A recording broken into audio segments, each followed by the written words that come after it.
conventional way is you use compass, you use your map, and you use your coordinates, and you find out your own position where you are, and then you try to figure out where to go. Or find those marks and the waypoints on the map. Try to just see how contours are there, what kind of streams, nalas, and slopes are there, what kind of gradient is there. After how much time you'll have to turn a bit right, then bit left. From Unboxing Stories, this is Himalayan Diaries. I'm your host Ojas. Today we meet a man who's turned the dreams we often think of into reality. Retired Colonel Shrot Singh, a National Defense Academy veteran, has not only served the country but also merged his love for the outdoors with entrepreneurial spirit. He founded Shrot Himalayan, a trekking and adventure company born from 2 decades of exploring uncharted paths. Shrot believes in the power of outdoors for everyone, whether it's stroll near your home or a trek in the mountains. His message is clear: step outside and you will find joy, health, and happiness. Let's dive into his journey from NDA life to leading treks and discover how he's inspiring others to embrace the adventures that awaits right outside their door. Welcome, Shrot, and thank you for being part of this. Thank you, Jess, and giving this opportunity to share my views and also the experiences with everyone. I think this like all Indians are also maturing now, and more people are taking to the outdoors, and wonderful to see. And thanks for calling me here. I wanted to just tell you one story, the first impressions that I had of you. I remember Uh-huh. it was Hamta Pass trek, and we were at the base camp, and I was keeping my luggage, and I see one person who is having like ration, raw rice, uncooked rice, a stove, a sleeping bag, and I was wondering, is he a new trekker or something? Why doesn't he know that in a trek we get all these facilities? Why is he's having so much of luggage? And then I realized that that person was he was not finding space to keep one of the items, and I then said, you can keep something in my bag, because I thought that I'm a smart trekker. I have a lot of experience of one trek. And I thought, yeah, I can help this person. And I asked him, you can keep this. And then I asked, we get all these things on the trek. Why have you brought so many things? And he said, yeah, I know that we get all these on the trek, but where this trek ends, where Hamta Pass ends, I'm starting a trek from there all alone and going more deep into the mountains. And that's when I will require all this luggage. And that time I was like, oh, I'm not the experienced one. This person is the experienced one. And that was you.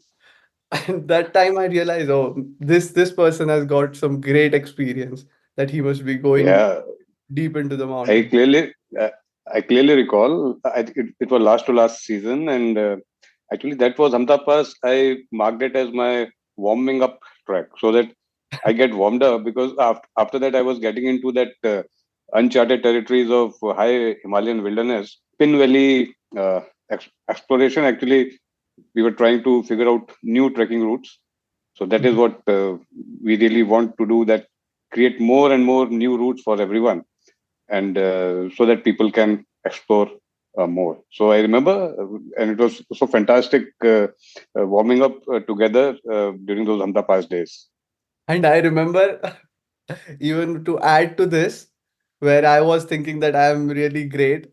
And when we started the trail, and everyone was having the trekking poles, and you were having two trekking poles. And I didn't have a trekking pole because I thought, who needs a trekking pole? I'm really great at this. And then when I was struggling, you gave it to me. You said, I don't need to, you can take one. So thank you for that. Oh no, you see, uh, all the tracks are similar. Once you start, this feeling is there. I have this feeling every time I start a trek or any walk in the mountains. or anywhere probably. That is nervousness, and whatever you carry in your backpack. It's a very famous saying in the among the trekkers. You don't pack anything, but you pack your fears. So whatever you fear, okay, I might need this. Okay, pack it. Okay, I might this need also. Okay, pack it. So at the end of the day, you only pack your fears. You can always be light, but yes, certain things are required, and especially in the high Himalayan regions where we need to be, uh, updated, because if anything goes wrong, you have to survive. So those basic equipment, yes, we definitely need to carry. But at the end of the day, you are the smarter one. Carry as less as possible is always better. Yes. We can just go back to from Himalayas to your initial days, I would say. I introduced what you are currently doing and what you have done, but I would like to know, where are you from? Where were you born? How was growing up? Okay, born at Agra, and then my lot of schools and cities I've been to till standard 12th, because my father was in a transferable job. So about 8 cities and 10 schools I have been to till my 12th, and then I was always passionate about joining National Defense Academy. So after my 12th, appeared for the exam, was very lucky, got there. Fantastic 3 years of my life at National Defense Academy. Then joined the armed forces, and after about 22 years of service, I retired as a colonel. But I feel what I'm doing now, the begin was the NDA. Recently the NDA celebrated 75th Raising Day, and my course and batch has celebrated Silver Jubilee in December. The basic the feeling of that exploring the adventure, what lies behind those ridges, what lies beyond that mountain, how to go there, can we go there, how will we go there, which route to be taken, which route not to be taken. I think this love of exploring initiated from the academy days, that is the NDA, and wonderful terrain around Pune. And 3 years we used to do the night camps, night navigation, long exercises. Even if the body used to get tired, mine never used to be. Whenever we used to come back, or we were falling back to the uh, basic camp, everyone used to be happy. Ki chalo, it's getting over. Now we'll be able to rest. But somehow, whenever I used to leave those forests or those hills, I always used to feel sad. I used to feel, more time to be spent here. So I think that is the feeling. Started realizing last about 4 to 5 years back. Whenever I used to be in cities, I used to feel that there's something missing. I remember I was in Delhi, and then I bought new shoes, new Nike shoes, and once half marathon was coming, so I thought, okay, let me just get warmed up for about a couple of weeks, and then I'll go for that marathon. I started, wore my new shoes, and moved out of the house, got out the gate of the township, and I started jogging. And after 4 to 5 minutes, I realized I am not happy, and there's something, you know, that bad feeling was there, and I stopped. I don't know why. I came back. Then I realized it was the pollution, okay, and it never happened to me. Then was trying to figure out ki what needs to be done, what can I do. I went back into the time and realized ki when I was happy, I realized I was happy probably whenever I was in mountains. I just scrolled through the net, came up with the idea, okay, people are doing trekking, okay, let me explore it. So I went for a small hike, and I came back happy. And then I realized, okay, why not continue doing it? Then I did couple of more treks. That was the original one, and the initial one was the Sandakpur trek. Fantastic views of majestic Kanchenjunga. And once I came back, I said, okay, let me do about 2 to 3 treks every year. How were the training days at National Defense Academy, and did that get you into the discipline? Because most of the mountaineering and adventure activities, they require good discipline. You are very right. It's not only the trek or the expedition per se. It is much beyond that. Like first, you should be able to plan it correctly. You have to figure it out what needs to be done, how it needs to be done. Once you do that, then you come to the preparation mode. You just can't get up and say, okay, tomorrow I'm starting a trek, or an expedition and you go for it. So these are the two very important stages before you do any this kind of a trek or an expedition in the mountains. So yes, definitely it came from there. But then the third stage is even more crucial. Even if you plan correctly, and then even if you prepare correctly, and once you go there, it's challenging. The first couple of days are so challenging that half of the people tend to give up on those 2 days. So there where the perseverance, confidence in yourself, and you're definitely the how you have been groomed and how you have been in the past, whether you feel confident that you'll be able to take on these challenges. So that comes.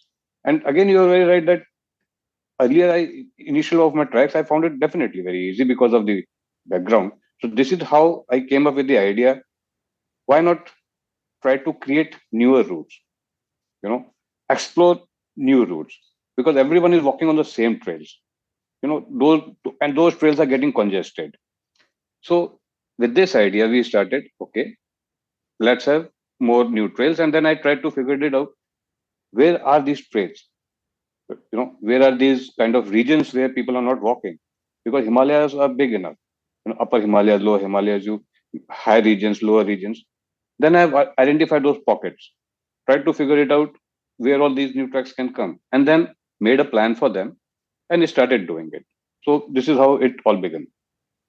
What was your first impressions of the mighty Sahyadris, and what was your first experience? So first experience was, I'll call it, we were carrying about 15 to 20 kgs on our back, and we had never walked in mountains or the hills. And once it was upslope, we I didn't knew when to breathe in, when to breathe out. It was all difficult. After about, I think, 10-15 minutes, I used to think, okay, I'm physically very, very active and I can do a lot of things. I can run a lot. I can do a lot of push-ups and everything. But then I realized, no, it's going to be difficult like this. So that was my first experience of hills. It's not easy. You can cover about 2 to 3 kilometers of plains in just about, I think, 5 to 7 minutes of running and fast walking. But once it comes to mountains, those sometimes those 2 to 3 kilometers can take you, even hours if the gradient is more, or and if you're carrying more loads. So that was a kind of a feeling. And slowly and slowly, once you start doing it, and it became nostalgic over a period of time. Like once I've been to my silver jubilee of NDA in December, the moment the final function was over, the first thing I did was I climbed the Singer Fort. There was one route to the Singer from which the people used to climb, the toughest climb. So I took that route. I went alone and had a fantastic small little trek of half a day. So this is how it goes. Yes, I love those hills, and till now, enjoy every time I climb over those trails. And which is your I think it's Sinhagad because in most of our conversations you have mentioned you love Sinhagad Fort. But is there any other fort which you really like, or a hill from the Sahyadris? Yes, yeah, there's a Torna Fort. Okay. I remember one of the excursions from the academy. We were there, and we climbed the Torna Fort in the night, and Oh, it yeah. And earlier times, and once we used to do it, there was no communication. There are no GPSs. There's nothing. There's no satellite communication. We used to have maps, and then that's the classical navigation. That's the love of doing this trekking and exploring the conventional way. The conventional way is you use compass, you use your map, and you use your coordinates, and you find out your own position where you are, and then you try to figure out where to go, or find those marks and the waypoints on the map. You try to just see how contours are there, what kind of streams, nalas, and slopes are there, what kind of gradient is there, after how much time you'll have to turn a bit right, then bit left. So it used to be very challenging, and especially doing in night once you can't, see what lies there about 20 meters ahead of you. So yes, the Tonna Fort was a very challenging small little trek for us, and we did it in night. Tonna was fantastic. This is really interesting. The because my generation, we have never experienced checking physical maps and going on the routes that the maps are showing, or what the things that you told, carrying a compass.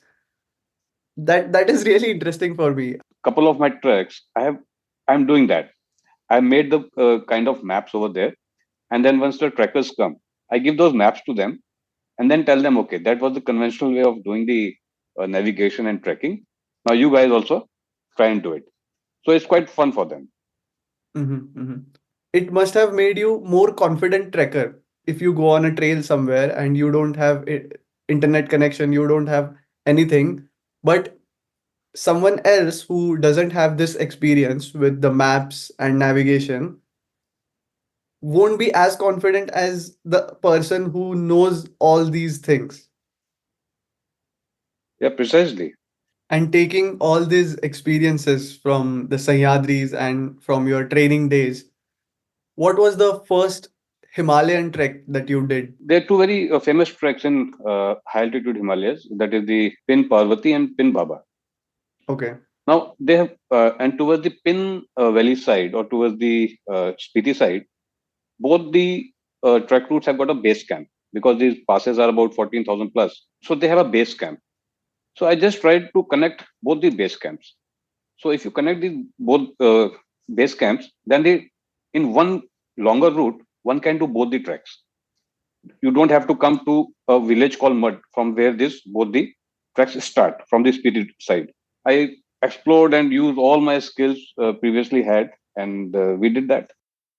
Now that you have must have done so many treks in the Himalayas, which one is your favorite trek so far? My favorite trek is again an exploratory trek, and it is from Lamgala to Patal Bhubaneswar, about 70 kilometers.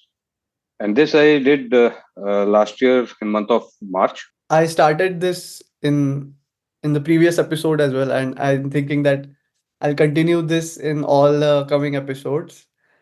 It's called a trek walkthrough. So this your favorite trek, the Patal Bhubaneswar. If we close our eyes and you tell the journey from the first base camp to the end point of this trek, how every day looks like and how the trek is. Yeah. Okay, we'll do that. So, but firstly, coming to why we did it and why I did it, locals in the Himalayan region, they themselves are not knowing the routes like which is connecting one village to the other. Like previously, when the roads were not there, the locals were walking from one place to the other place or the main town centers or the main hotspots kind of a places. So I figured out ki why not activate these older routes which people have forgotten. I tried to figure out one day having a cup of tea at Lamgada, that is my base campsite, and I asked, okay, Where is Patal this? Bhubaneswar is a Where? Lamgada is in Almora. Which It is about 30 kilometers from Almora, which state? Uttarakhand. Uttarakhand. Okay. Yeah, and the Patal Bhubaneswar is in Pithoragarh, and it's near Gangoli Hat. So Patal Bhubaneswar are the beautiful caves, cave area. And I asked someone over there, okay, where is that? It's like it's in that direction. Okay, and I said, how many kilometers? It's more than 150, from about 200 kilometers, and takes about 6 to 7 hours. I say, okay, I'm going there after about 2 hours. I'm leaving for that place. And he said, okay, abhi aapko bus nahi milega. You will not get anything to go. You will have to hire a taxi. I said, no, I'm going walking. And so one more boy from the that village, and we two of us we started on that journey. Aim was to connect the older routes, find out new routes through these villages and forests, and reach a particular place of significance. Like Patal Bhubaneswar is a place of significance. So we started, though I have figured it out ki if someone needs to go there, how one needs to do. So first day, once we started, we had a village in our mind. We need to reach there, and by asking few locals and through forest route, we just moved. And throughout that first day, about 20% of the time, the Himalayan ranges were clearly visible. And from Trishul, Nanda Devi complex, and Panchachuli, these are the three prominent mountains over there on the Himalayas. The entire mountain range was visible in the month of March, and it was very, very mesmerizing kind of a view. And then we entered three forests, cut across through them, and we reached our first village. And once we reached that village, it's a very good feeling that okay, first day was done and exploring was good. The next day we started, and we reached via Dania to a place, and we had to cross a Saryu river in between. So we stayed for the second night on the banks of Saryu, and it was quite a like descent. We about 5,000 feet of descent on the second day. So for like first day we covered about 20 kilometers, and second day we covered about 20, again about 20-22 kilometers. And then third day we crossed the Saryu River and a steep ascent to the Ganguli Hut through the Sal forest, and we reached Ganguli Hut, then moved to Patal Bhubaneswar. And throughout this journey of 3 days, we covered 70 kilometers. But for the trekkers, we have done it for 5 days, not 3 days. And every day is a new experience. While great views of Himalayas, sometimes you are walking through the Deodar forest or the Deodas. Sometimes you're walking through the oaks, sometimes through the pines, and seeing that villages en route, which no one does trekking there. No, there's no tourist who goes there, and you see the typical Kumaoni culture en route. So this was the trek which we did, and the trek culminated at Patal Bhubaneswar, and beautiful caves out there. We visited the caves. So this is the reason this is like my favorite trek, because we explored a new trek. Every day were different. Uh, we've been through the heart of the Kumaon, seen its culture, and we finished it at a fantastic place, Patal Bhubaneswar. I can see that from your experiences and your passion for trekking that clearly you love being in the outdoors and you love exploring new routes. But how did the idea of starting Shrot Himalayan adventure and trekking company, I can say, how did that thought come into mind? What was the reason for starting it? Yeah, it was probably with you only. And once I was doing that Hamta Pass trek, so there was something in the head key. Something can be done. And while doing these small treks, about 3 to 4 days treks, I was visualizing more treks can be done. And then I also realized that a lot of people who wants to do trek, they are not very good facilities for them, or like they are only treks for the very serious trekkers. I wanted to open a new segment kind of a thing, like in which even beginners and people who want to do small treks, they also can be accommodated. Like someone who feels that I can't do like a long trek like Hamta Pass, it's a altitude trek, or Sandakpu, or these kind of longest treks. So what is there for me? So I said, why not we take an initiative and we have these kind of a treks which everyone can do. Even if you can't do longer trek, come and do 5 kilometer trek. If you can't do 50 kilometer trek, come and do 10 to 20 kilometer treks. So with once I came up with this kind of a concept, I said, okay, let's start. And then I figured out a place in Almora. This Lamgada is the place where we made our base campsite. So trekkers come and stay there. And daytime, in all directions, we have created 6 to 8 little treks, 5 kilometers, 10 kilometers, 20 kilometers. So in the daytime, you do a trek, and evening you come to this base campsite. At base campsite, we have got rooms and good place to have bonfires and campfires and eat, and good dining area. So this is the concept which we started with. Now, for the serious trekkers, we have these kind of routes like Patal Bhubaneswar, uh, Gwaldam, and Binsar. So they can do the conventional kind of a trekking. And for those beginners and people with less experience and who doesn't want to do longest treks, can come to our bake site and can do the smaller treks. This is a really interesting segment because most of the time, what happens is if there is a group of friends, it happens with me as well. If there are a group of friends and some of them want to do like a serious trek and some of them just want to just go and relax, but that too in the nature. And you can't get that a mixture of both. But I think what you have started is, yeah, we will give you a mixture of both and the group where some people want to uh, just relax and some people want to hike, both of them can come there and spend a good time, I think. Yes, and what again we are doing is like I have kept the all entire trekking equipment over there. So you need Mhm. not carry anything, but get your shoes with you, and then you can pick up one backpack. You can pick up one small tent. You can pitch the tent, pack the tent, keep in your backpack uh, your mattress, your sleeping bag, your poncho, your trekking poles. Everything is there in the campsite. Mhm. So you need not get anything because if someone would just want to have a basic idea and exposure, introductory kind of a exposure to the trekking, uh, he or she may not like to invest that much money because it costs. And so we want to give this experience as well. That come pick up the equipment, whatever you want, and trek a little. If you're comfortable, trek a little bit more.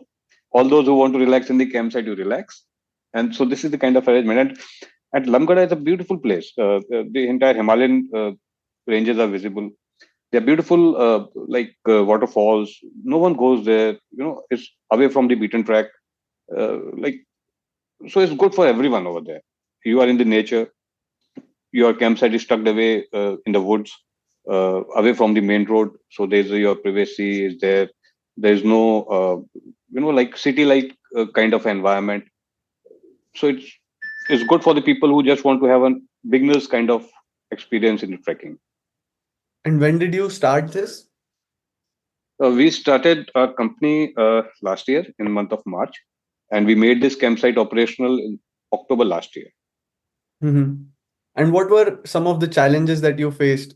Because I'm sure starting something especially in the mountains, especially in a region where it's generally difficult to start a business from someone who is coming from outside the mountain. Yes, I think, and especially people like us who have been in away from the main business kind of environment. We don't have any corporate experience. So before I started doing it, what I did a course like a course equivalent course like MBA, short MBA from MDI Gurgaon to basically understand the way corporate and business function. Then figured out where I need to start. Then identified the place, then launched the company, and then got some small little funds to start, and then made that campsite operational. Did some small marketing, and then this is how we started. Yes, the challenges were there like any startup, which kind of challenges we faced, and we are still facing. We are trying to expand now, and so that's the next challenge in front of us because people are coming to us. Okay, we want to do this, we want to do that, but then we want to upscale also now. So this is a challenge again we are facing right now. So, and at this point, actually, I'm looking for a lot of things. I'm looking for so because मैंने भी नहीं सोचा था कि गाड़ी थोड़ा इतना आगे बढ़ेगी. मैंने तो कहा था चलो रिटायर हो गए थोड़ा बहुत देखते होता है कि नहीं. बट हो रहा है. अभी now serious problems what I am facing is a like-minded partner. Hmm. Because like you are very right in saying I might be facing challenges. Yes, ground as well. Locals का भी मतलब support तो है होता है लेकिन once things come to that business level ना where the Hmm. money gets involved. Oh, there are a lot of things. Hmm. ऊपर जो ग्रुप्स होते हैं लाइक हम पास if you try to relate to that एक कंपनी वाला एक ग्रुप को लेके आ रहा है उसका कोई पोर्टर हाईजैक कर लेता है Ah. See all these things are a lot of issues. Hmm. There are a lot of challenges. You are only looking at the user perspective, Yeah. but once you come to this side, Hmm. so things totally change. Yeah. Yeah. So I'm also looking at if you while you're covering the Himalayan diaries and if you come across few people who want to get into this kind of uh, thing, Hmm. and they are also looking for someone because what I can provide a solid background of technical expertise, Hmm. Hmm. execution, Yeah. administration, logistics. This is my forte. Hmm. I'm looking for someone who can get to us the you know the business dynamics, you can say, or marketing kind groundwork that my company is already established. So we can take on that. And someone who want to join that as a team, as a startup, we are open for people to join us. Actually, Yeah, yeah, yeah. And I think what I have observed is the people from the mountains, the locals, they are super helpful and very kind enough to people coming from outside or to the guest, I would say. How has that experience been? Because now you must be living there for a longer period of time than usually you go for treks. yes, I spent a lot of time over there, and you see, the local community is very helpful. Firstly, once anything of this kind of being setup is being there, it brings some employment into that particular locale, and this is one of again our objectives have been that once we do it, there's some employment, because people from mountains from these regions are coming to the cities for employment. If employment is there, they need not leave their villages and native place. So if we have some setup over there and some businesses running there, so they stay there and they have their employment. The another objective linked with this is that, you know I feel that we need to. There's a requirement of decongesting Upper Himalayas. Like you have been to Hamta Pass, you have seen, how there's a every day there are 10 to 15 tracks are passing, and those areas the ecosystem is very fragile. I don't know till when it can take that burden. So there is a requirement of decongesting the Upper Himalayas because the lower Himalayan regions are also there. So once that happens, that footfall will be shared, and the load into those regions will reduce further. Another aspect to that is, the safety aspect, because high altitude Himalayan trekking is not for everyone. And even if everyone can do it also, then there's a process to do it. If you go to high altitude, your body needs to be, tuned up, which is known as the acclimatization. But not many people are able to do because of the paucity of time. And also the upper Himalayan regions are longer to travel. So it takes about 1 or 2 days to reach there, 1 or 2 days to come back, and you got only very limited time. So people are not having that much time, so they rush. Once they rush, they are not able to properly acclimatize their bodies. And once they are not able to do that, then there are casualties. You know. So once we occupy these lower regions and do all these outdoor activities in these areas, then all your problems are major problems are solved. You need not acclimatize. Your traveling time reduces, and the footfall in the Himalayan upper regions are also reduced. So all these objectives are met if we occupy these areas for the trekking purposes.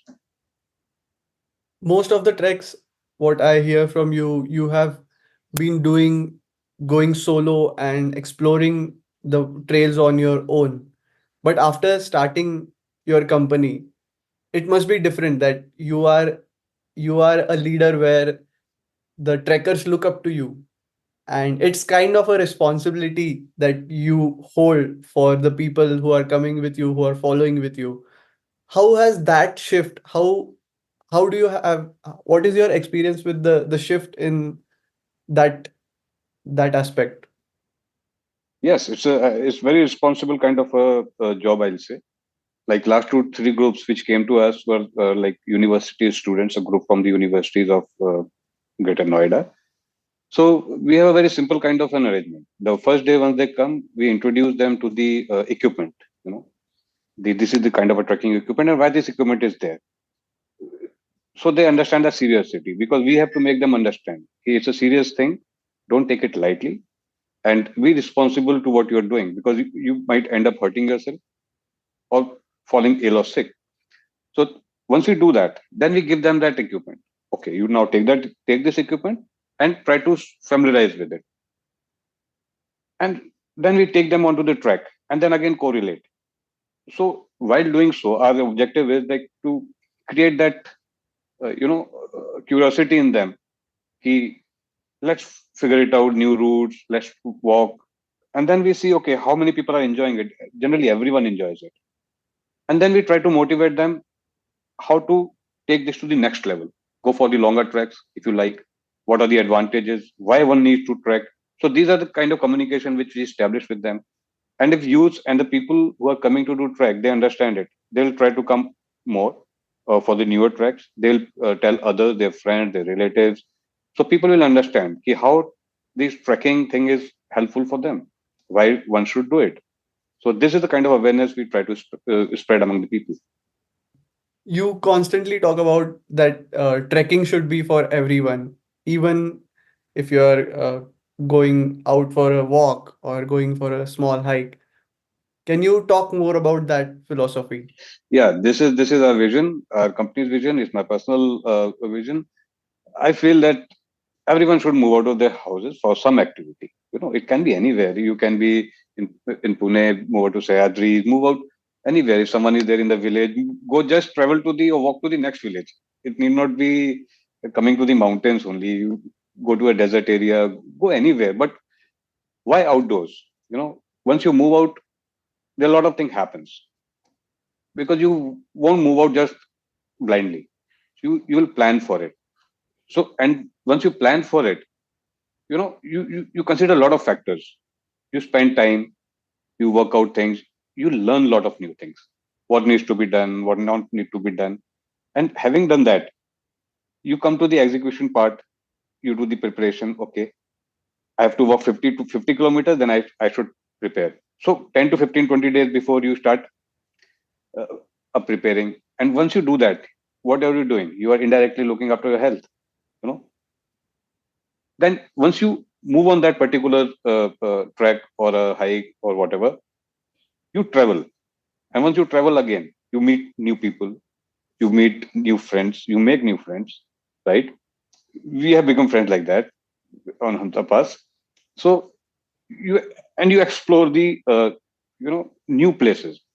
Once you explore the new places and regions, you interact with newer culture. You see your own country, or if you even move out, so you interact with the culture. And then once you do all these things, while you are doing all these things, you are spending time with yourself, which is generally lacking in cities. And in a profession, everyone is professionally committed. So what is happening is we are not spending time with ourselves. So once Mhm. you move out, you spend time with yourself. And once you spend time with yourself, what you are doing indirectly is you are exploring yourself as well. And that is a requirement. And once you achieve all these things or do all these things, there's a joyness in you. You feel happy. So that is the reason why we have this vision. Move out, do any activity, explore yourself, spend time with yourself. It will be good for your health and you will be joyful. And there, not only this, there are many other factors, like for foodies. Like, for example, I'm a big foodie. I really love to eat, all kind of dishes and explore new menus as well. But if you're not physically active, uh, how do you do it? You know, you tend to keep on piling on to calories. How do you do it? Trekking is the best way. Once you move out and once you come back, you are not bothered what are you going to eat, how much you're going to eat. So for foodies, yes, you should move out for trek and don't curb your craving for good meals. Mhm. Moving on, I wanted to ask about the Himalayan ecosystem and basically awareness about how to carry out yourself in the Himalayas and the basic behaviors, I would say. Yes, I think everyone needs to be responsible, feel responsible about wherever they are. It's not only about Himalayas. Wherever in the world you are, you need to be responsible to the ecosystem where you are in. Uh, the natural habitat you have to look after. Talking about Himalayas, yes, I'll say they are the Himalayas are like evolving mountains. But the ecosystem is fragile because of the a lot of factors. Uh, Global warming, the irregularities in the weather patterns, the kind of snow which used to be there. Sometimes it is less, sometimes it is more. The patterns are shifting. Sometimes it doesn't snow at all. Sometimes it snows in the month of August and September. So while considering all these impacts, it is all man-made, right? Majority of them. So one needs to understand where are they, what kind of responsibility they carry.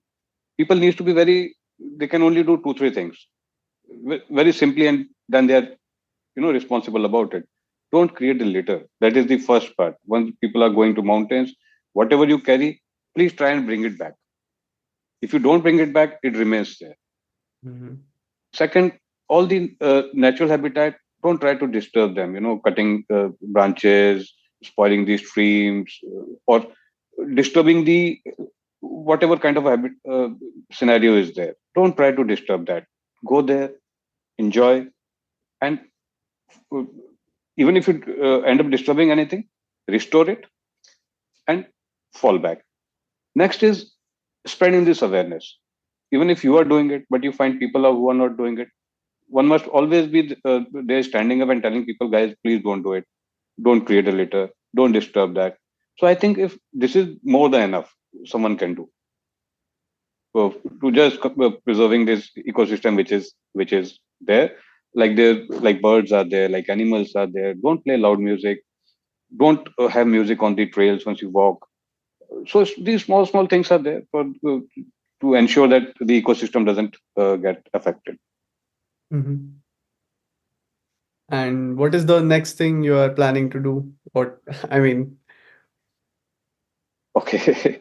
There are a lot of plans. There are new tracks which I figured out in Kumau. Uh, Mhm. there's there's a place called Pandokholi.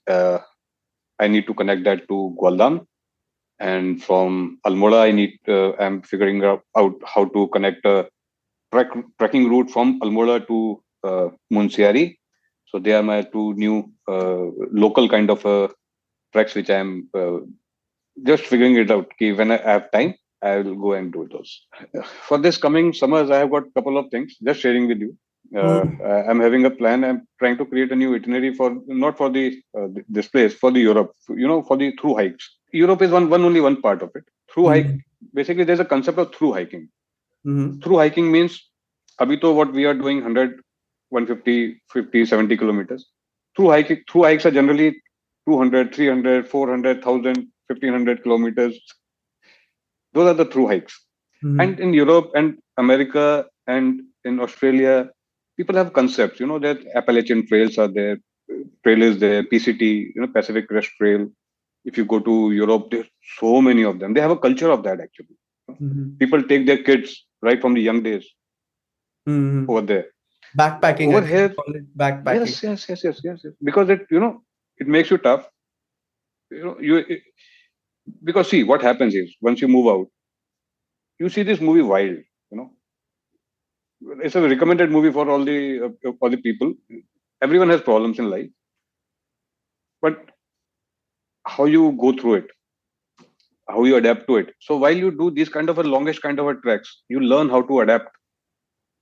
So this through hiking kind of a thing, I want to personally experience and trying to create a new itinerary for the people because what's happening is Europe is only 90 days kind of a visa, right? Mm. Schengen visa is 90 days, and there are so many treks. So I'm suggesting few, key ones. So and doing that personally first, and then Mm. I'll recommend after I have done that. So this is the so plan is about 1,200 kilometers, a lot of climb and a lot of downs, and about 6 to 7 of them. Interesting. So let's see. And do you think all this experiences from hiking, from adventure activities, they play a crucial role in creating you as a better person? Yes, it has an impact.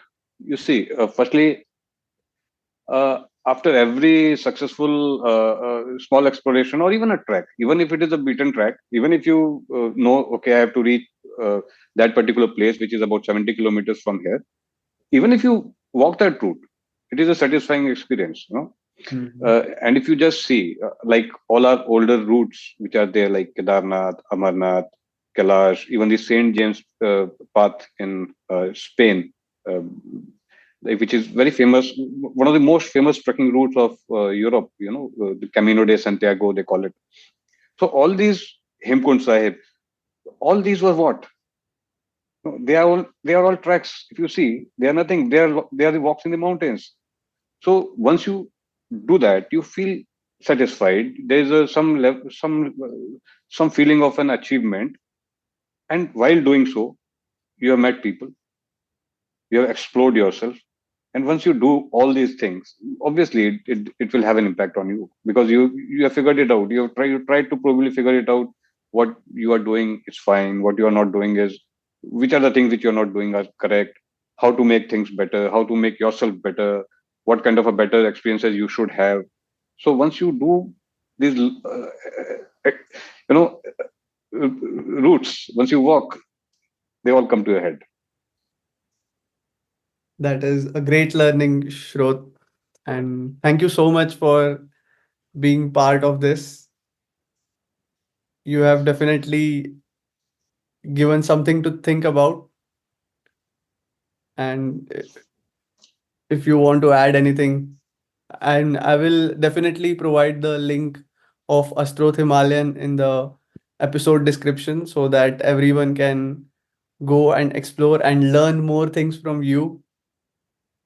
Can you just tell Thanks. how to reach the base camp of Astroth Himalayan? Yes. From Delhi, it is about 360 kilometers by road. By road, once you want to come to us, it is a place called Haldwani to Bhimtal, and Bhimtal to our place. From Haldwani, it is about 80 kilometers.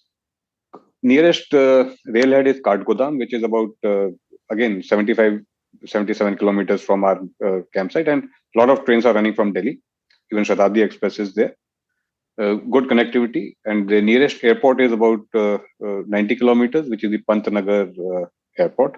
So this is the way you can reach our campsite from by rail, by train, by air, or by road. Thank you. Thank you so much. Thanks, Ojas, for giving this opportunity to share my views and some small little experiences. And just want to share that same vision of ours again, that guys, please move out of your houses, do any activity. Just connect your village to the next village. Even that is an activity. You will be happy while doing that. Thank you. Thanks for joining us on Himalayan Diaries from Unboxing Stories. I'm your host Ojas. Together with Shivam Hasurkar, we are the creators of Unboxing Stories. Remember, every step in the mountains tells a story, and we are here to bring them to you. If you are inspired to start your own trekking adventure, please remember that these are not just leisure activities, but true adventure sports. It's crucial to learn, prepare, and take all necessary safety measures before embarking on your journey. Your safety is as important as your adventure. If you have enjoyed this episode, do share it with your friends and family. Please make sure to follow us and leave a review on Spotify, Apple Podcast, or wherever you get your podcast. Tune in next time as we continue to unbox more stories from the Himalayan Diaries. Until then, keep moving forward.